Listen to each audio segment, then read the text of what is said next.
so much for joining us. For everyone that doesn't know me, I am Angie Key, and I am one of the admins or moderators for Intelligent Investing for Independent Women. And our goal is to talk about all different types of investing and to bring you resources that can help all of us grow. So I know recently you've heard from myself, Maria, and Beth, and our goal was to bring guests in for the remainder of the year, and so they can share their experience and we can all grow and learn from people within the group. So if you are interested in being a guest for our Facebook Lives, which happen bi-weekly, please by all means let us know. That being said, we'll get started. Today we have Jackie Jackson with us, the Jackie Jackson. Jackie is a dear friend of mine. She is an amazing colleague and just has honestly been a blessing in my life, both personally and professionally. When I think of Jackie, well, now I think of so many things, but initially when I thought of Jackie, I thought tax deeds, right? Tax deeds, tax liens. That's the first thing that came to mind. And she knows all the ins and outs of tax deeds and tax liens. So I'm really excited for today. We're going to cover a couple things. The topic that we're primarily going to cover is 4 reasons tax deeds are a great way to add value to your real estate business. Jackie is going to share her screen and walk through some of the things on her app. And we'll make sure I'll put a link below the live so you can find her as a resource and connect with her afterwards. We're also going to talk about a book that she recently wrote that I'm super excited about. So thank you so much for joining us, Jackie. Do you want to take a second and add anything else or introduce or jump right in? Oh man, well, thank you so much, Angie, for having me. This is so amazing. I love sharing, and I'm just really excited to be here to share and just be a contributor and add value to all of your listeners. You've done so much, and I just want to acknowledge how powerful and incredible you are, not only as an investor, but as a mom, as a wife, as a giver. It's just so really amazing. Thank you, Angie. Thank you. I appreciate it. And I appreciate you. We are, Jackie is my kind of like a prosperity accountability partner unofficially. So I love it. We're doing a lot of amazing things together. So thank you for those kind words. All right, let's talk about tax deeds. So I know we were going to talk about 4 reasons tax deeds are a great addition, right? So do you want to walk through the 4? Do you want to start sharing your screen? Where do you want to start? Yeah, I'll definitely be happy to share about the 4 reasons. It's the same reason that I started investing in tax deeds as well. So when I started investing back in 2006, right, that was the first time I ventured into the real estate arena and purchased my first property. I did everything wrong. I did everything wrong. It's a great learning experience, right? Fail forward. It was the most expensive PhD on what not to do. So I truly learned from the school of hard knocks, right? So with that said, I was in a deficit at that time, a 6-figure deficit, and I wasn't deterred by it. I just said, okay, Jackie, there are some really crucial pieces of information that you're missing because there are other investors that are successful. So what is it that you are missing? And what I did not know was that there's a whole nother world out there called creative real estate investing. So in my journey to climb out of my deficit, my financial deficit, literally bankruptcy, I learned creative real estate investing. And in that creative real estate investing, I was introduced to the idea of being able to purchase properties for their delinquent taxes, not their market value, not their appraised value, not the asking price, not the list price, but their real estate taxes that are due. And if you are familiar with real estate taxes, it's literally a fraction, a really small, minute fraction of the value of property. So you literally can purchase, or investor literally can purchase properties for, just a couple $1,000s, sometimes even just a couple $100 compared to the actual value of the property. And I was like, I was literally just going to go mind blown, right? Exactly. We've been doing it wrong.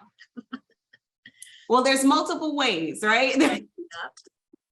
So I call it basically, having multiple tools on your tool belt, because there is a tool for every type of task.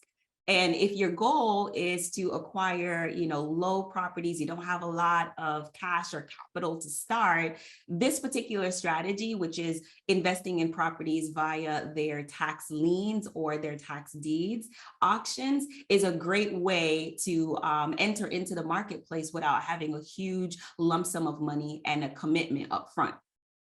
So that's the reason why I love it so much. So I'm going to get into the 4 different ways. All right. So here we go. So number 1, I already kind of alluded to the first one. You don't need a lot of money. Yeah. You just don't. Yeah. No, that's amazing. As I've been dealing, trust me, I've been dealing with lenders for some of our flips, and some of it's like jumping through hoops, and right, because you do when you're looking and you're acquiring and not going through tax deeds or tax liens, right, and purchasing that way, you need money, which means you need lenders, right? And Right. then they all have their own rules. And they make it up as they go along, which is yes. awesome. Amen, sister. I'm like, wait, what? What is that? No, I'm like, one of them recently, I'm like, that's not even valid in Florida. Oh, by the way. So yeah, that's okay. That's why we have attorneys review documents, right? But I'm sorry. Continue on. You don't need a lot of money. So You don't already interested. You do not. And an example of not a lot of money, because that's all very relative. So I'm actually going to be using tangible, language, right? So I have a student, and I have many students, but I have a student, his first deal was $800. He purchased 2 lots for $800 a piece. And within a week, he resold those same properties for $4,500 each. Now, that may not seem like a lot of money to a lot of people, but that's $9,000 in gross revenue from an investment of $1,600.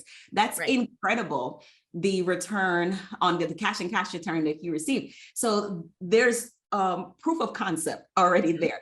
And he's been doing that every single month since he's graduated my program. So imagine having an extra $10,000, $15,000, $20,000, $30,000 pops of cash infused back into your family's budget every single month with consistency. Listen, you're not going to punch nobody's clock after you start getting those kinds of checks. You're like, why are we doing that? What alarm? I don't have an alarm. What day is it? I don't know. I don't follow calendars anymore. That's no, we don't do that.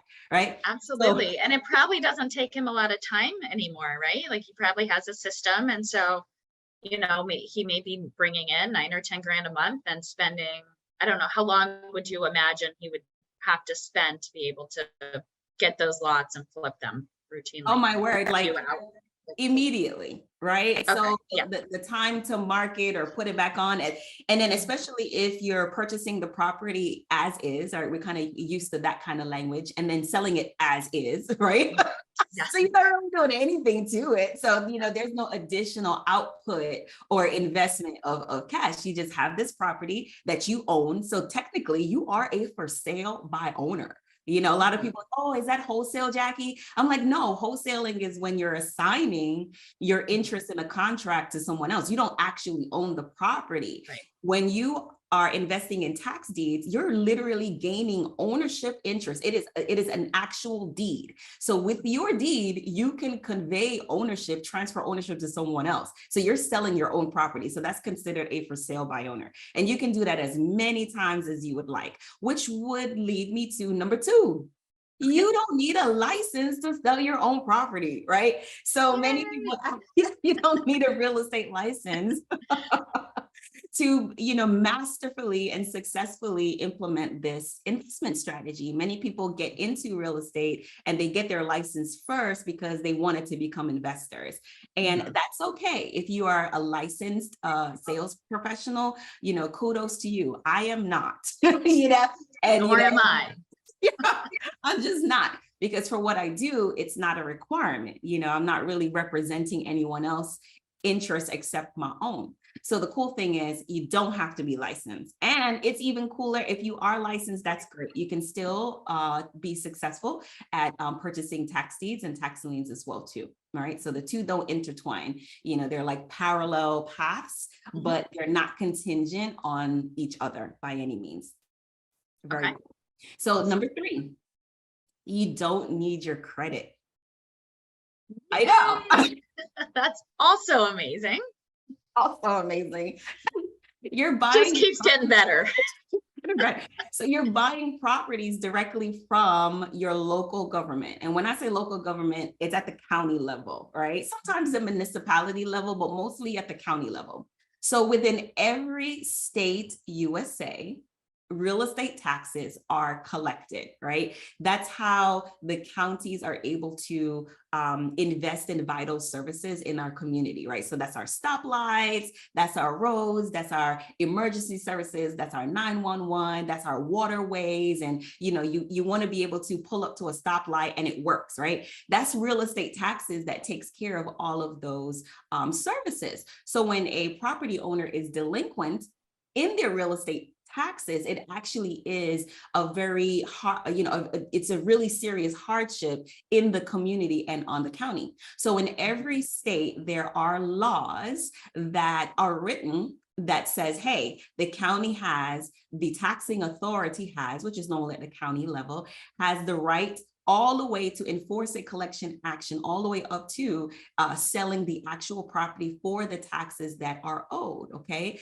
So as an investor, when that process occurs, it's normally a sales process that's available for the public to participate. So no banks are required, you don't have to use your credit, you don't have to go out and get qualified, to participate in any of these auctions. You don't have to have perfect credit, you don't have to have anything like that, because that's not what they're asking you for.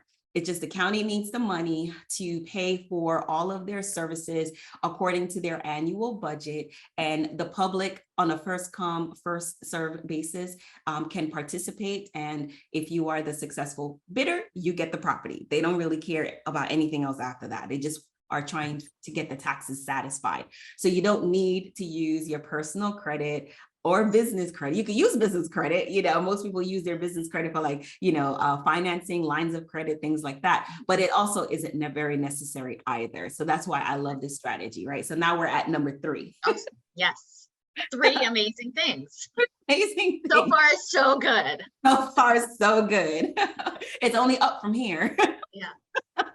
So number four is I don't need any financing. Like I don't need banks. I don't need to involve any bank or anything like that. So you most certainly can, have a lender. But to be honest with you, like you said earlier, lenders have their criteria, and most of their criteria is they want you to actually have a property first, because they want to be able to assess the asset. And then part of their decision-making process is based off of the asset, the collateral, as well as you and your worthiness. So when you're purchasing from the auction, it's kind of like putting the cart before the horse, or which one came first, the chicken or the egg. So there's not many lenders that will loan you monies to buy a property that you don't really have yet. Mm-hmm. Right. Does that make sense? Okay, Yep. good. Yeah, Yep, so absolutely. yeah, so it's not necessarily a bad thing, but at the end of the day, you don't need them anyway. So what I have done in the past is I will purchase a property and now I own it free and clear because I bought it at the auction. And then I will go backwards and I will cash out some of the equity in that property. Because remember, I purchased it for a little bit, which is just delinquent taxes. And if I had to compete, as a bidder, maybe I'll go up to a certain amount that's based off of my budget. But I always put a cap on it to make sure that there's enough equity because I know how much that property is going to be worth. So I will go backwards and cash out some equity, refinancing and doing a refi cash out. And then I can either pay myself back and then have some more cash to go and purchase more properties from other. Do it again. Rinse and repeat and do it again. Or if you want to, correct me if I'm wrong, but or if you wanted to flip that property, you could do a cash out refi, right? And pull some cash and use that money for the renovation. Absolutely. Right. And still not need a lender, which I'm like, yes, trust me, it's been a lender headache here and there for the past few weeks. It's okay. We're working through stuff, but not needing a lender to me, I'm like, that is you're speaking my language. And it's funny because we've talked about this multiple times. And for those that are watching or watch this recording, full transparency, right? Like this is what you get. This is always what you get. Jackie, I have asked her to come speak at the local meetup group, and then asked her to speak to our group today. And I'm not gonna lie, I still haven't signed up for your course. I've been thinking about it. I looked at it. I'm like, I don't know. So, but after today, I'm like, okay, just need to do it. And because it's so right, because I did wholesaling. I have the brain damage from wholesaling. And it's literally feels like brain damage for me, but it was good. It got me out of corporate. But this is something that is quite frankly, a little more straightforward. I'm the owner, right? What I didn't like about wholesaling was I wasn't the seller or the buyer, right? And there's just so much that was 100% out of my control. Maybe I have control issues. That's okay. That's a topic for another Facebook Live. But this all puts, I mean, you are the owner, to your point. You have the deed. And so that's fine. You can, since I already threw out there that we are accountability partners, you can hold me accountable and say, Angie, are you doing this or not? I give you full, yeah, please do. Please do. Yeah, call me out. You can call me out in the Facebook group. That's fine too. Put it out there. And, kudos to wholesaling, because one of the things that, I mastered was wholesaling properties and buying properties subject to the existing mortgage or option agreements or owner financing. I've even dabbled a little bit in non-performing and performing notes. So there's a whole spectrum of creative real estate processes or, strategies that we all can take advantage of. You just have to find a niche that resonates with you. So, more importantly, that supports the time that you have, supports the budget that you have, and it's able to support the vision and the lifestyle that you would like to have. So that's why, I always tell people I answer those questions first. How much time do I have? What's my budget? What do I want to happen? And what kind of life do I want to live? And then you match up the strategy that supports your lifestyle. So you can start living your best life now, not sometime in the future, but right now. Absolutely. I think it would be a really good partner with syndications, which I focus on. So I think the two, right?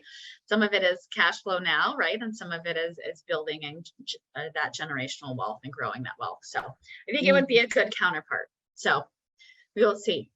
Absolutely. Absolutely. So I know you said you wanted to share something on the screen. So I know we don't have a ton of time, but I wanted you to share that. And then I wanted to talk about your book briefly before we wrapped up. So Sure can. So which one would you like to do first? Screen share first, please. Okay, good. So what I'm going to share, everyone, I went ahead and developed an online app, which is available through subscription. And it's in addition to my course. So the course teaches, it teaches due diligence, title searching, where to go, what to look for when you are investing, when you decide that you want to learn this strategy. So the course gives you everything that you need to know to be able to invest successfully in tax liens or tax deeds or tax deed surpluses all across the United States. So that was amazing in itself. And then I said, okay, well, why not have an app that connects to over 8,000 auctions live all across the United States? Because my students were like, well, where's these auctions? And I'm like, oh my God, they're like right here, right here, right here. They're like, you know where to find them, but I still struggle to find them. And I was like, all right, whatever. So that's how the application was birthed. So I'm actually going to share my screen with you. And please let me know if I'm sharing successfully. Yeah, I'm looking. Yep, it's on the live too. So good to go. All right, awesome sauce. So I'm actually just logged into my application. I'm logged into my app.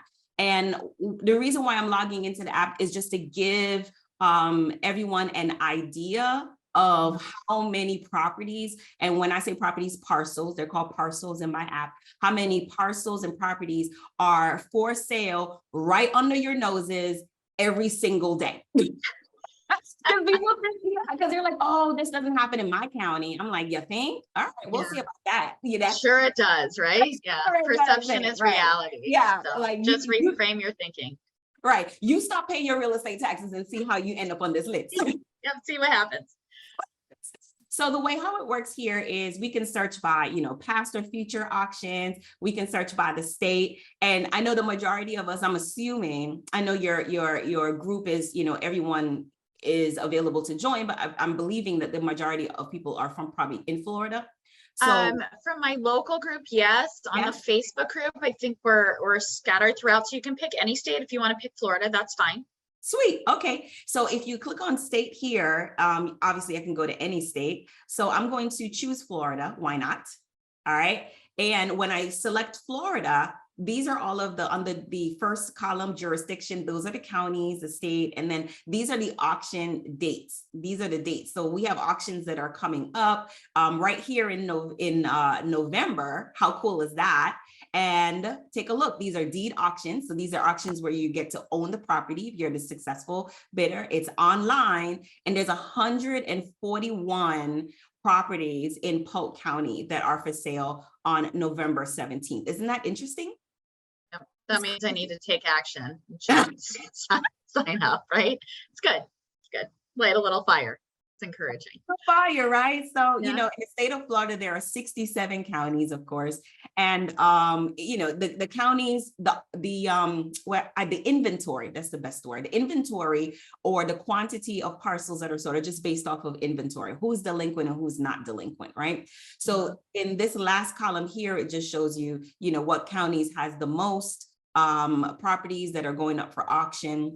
And then it also shares with you if the auction is online or if it's live and so on like that. But what I love to take a look at as well in this is this last column here, which is the aggregate. And that's the sum of the total amount of opening bids, so this over 141,000. Yeah. So if you add up, so if you add up the opening bids for each of those 141 parcels, it equals the $485,077.35. So the average is, I did the math because I'm, again, mind blown. You're like that. You're that girl. I'm that girl. I am that girl. So $3,440.26 is the average. The average. That's correct. That's great. If you think about it. Which is mind blowing. Right? Which is, I'm just trying to look for a property to flip.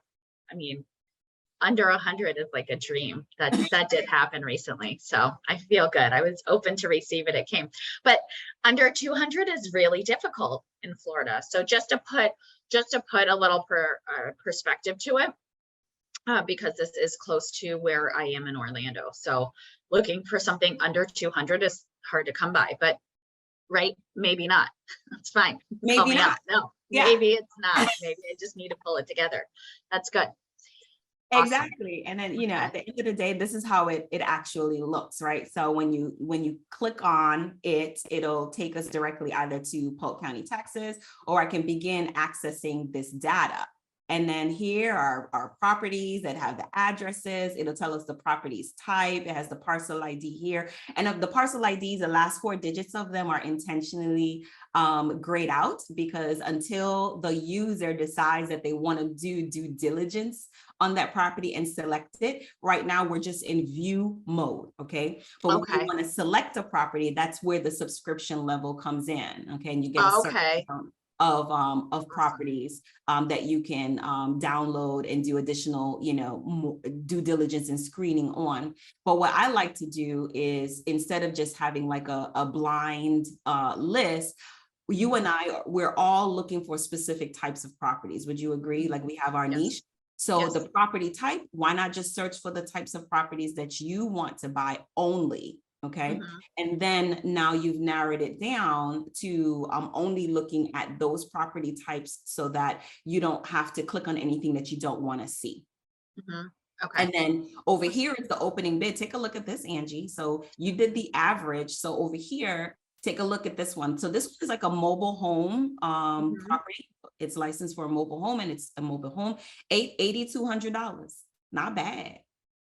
I just skipped all the way down to the single family at the bottom for 14,000. All right, well, we got some single. Okay. Oh, I missed that one. I missed it.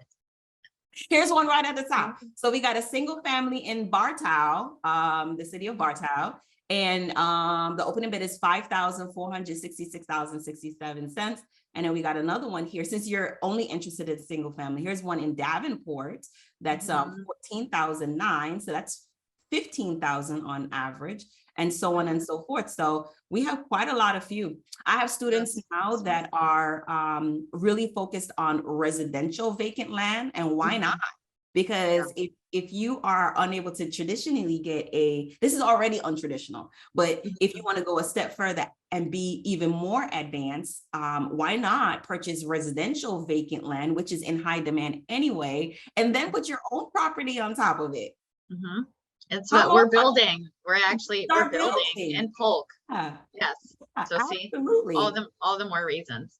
This is awesome. And this is pretty new, right? Yeah, this is rolled this out. Yep, we just rolled this out. We did a soft, I'm going to stop sharing my screen. I did a soft rollout, and it was available to graduates of the Tax Deed Genius program, but essentially it is available to the whole world. Okay. We're always trying to, do soft rollouts and, test the market and see, how the impact is and, where the value is, but it's available for sure. Perfect. And it's $97 a month. It's not a piggy bank breaker to have that kind of access and that information at your fingertips. Awesome. So the last thing I want to cover, and then we'll wrap it up. So we try to stay within 20 minutes, but sometimes we run over, is your book, right? And so one of the things I mentioned at the beginning is Jackie and I connected, and we have a lot of discussions about prosperity and a lot of things non-real estate related, but also real estate investing related. So it's just really exciting to have those conversations and have someone to walk through that with. It's been amazing. So part of that is, I know, did you publish it recently? You published the book recently, right? The book was published in 2019. I went back and I looked at it.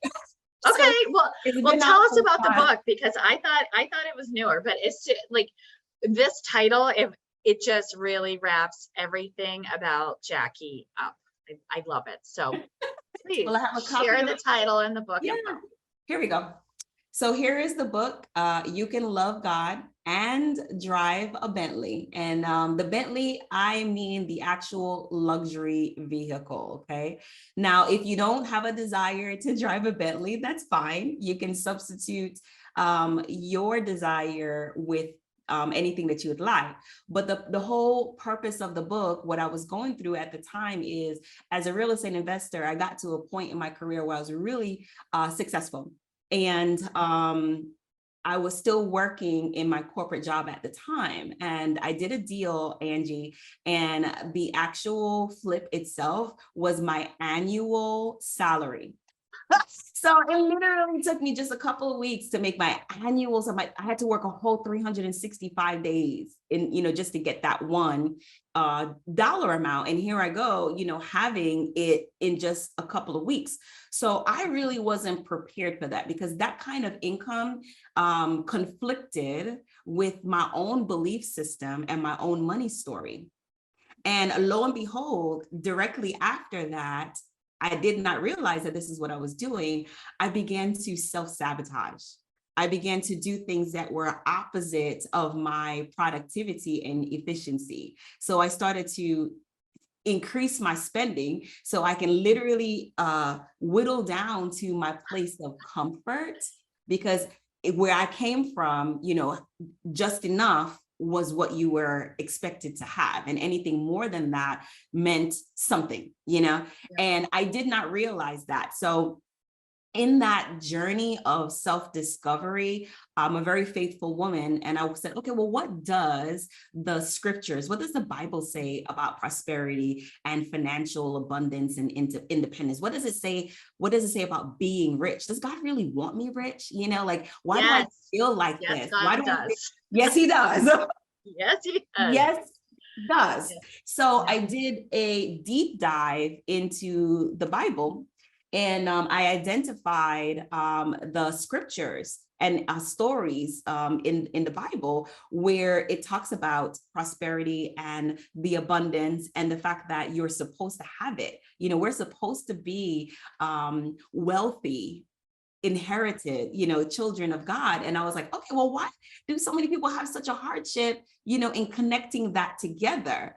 And so that's what the book is all about. And it's really foundational for those who are believers as well as those who are not and just want to see exactly what does the Bible say about being wealthy and how you should go about doing it. So I love this book. It's available on Amazon. You can purchase it there. You can love God and drive a Bentley and enjoy it. Many people who have read it really enjoyed it.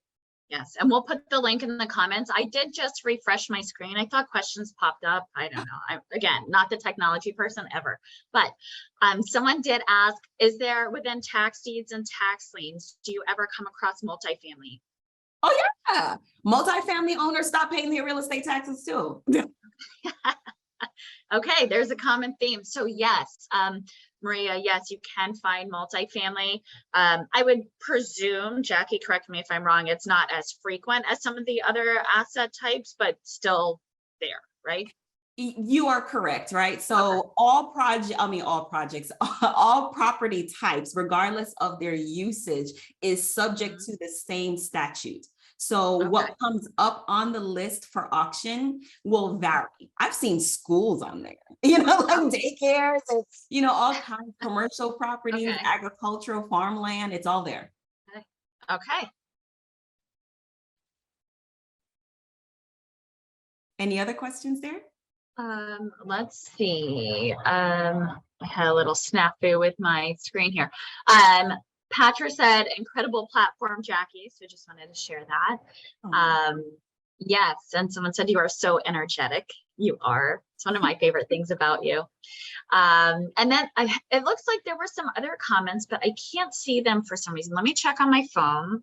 This is the woes of technology. My woes. It's usually not anyone else's woes. But the beautiful thing is that we're being our authentic selves. So we are live. And whenever I go we live, are live. Yeah. I'm like, whatever happens when we're live, it's because we're live. It happens. Yeah. No idea. Okay. So we have, it's so weird. It's showing 11 comments and then I cannot see them, but it's okay. It happens. Yeah. No. Still nothing, but I will. So it shows there are 11 comments. So we'll go through and we'll answer them in the group. I apologize if you have commented and I'm not seeing it, but we did get Maria's and Patra's, and I know Beth commented as well. So that being said, again, I will put Jackie's information under the live so that you all know how to contact her. And then Jackie, I'll get the link to the book as well. So I'll include that both for how to contact you and the book. And then of course she is a member of the group, so feel free to reach out to her. And thank you so much for your time. You continue to be a blessing to all of those around you. So thank you again. And I will stop the live and recording, and we will see everyone it will actually be 3 weeks due to Thanksgiving. So November 30th is our next, and we will have another guest. So thank you all. Stay safe during Tropical Storm Nicole if you are in Florida, and I hope to chat with you all soon. Thank you so much, Angie.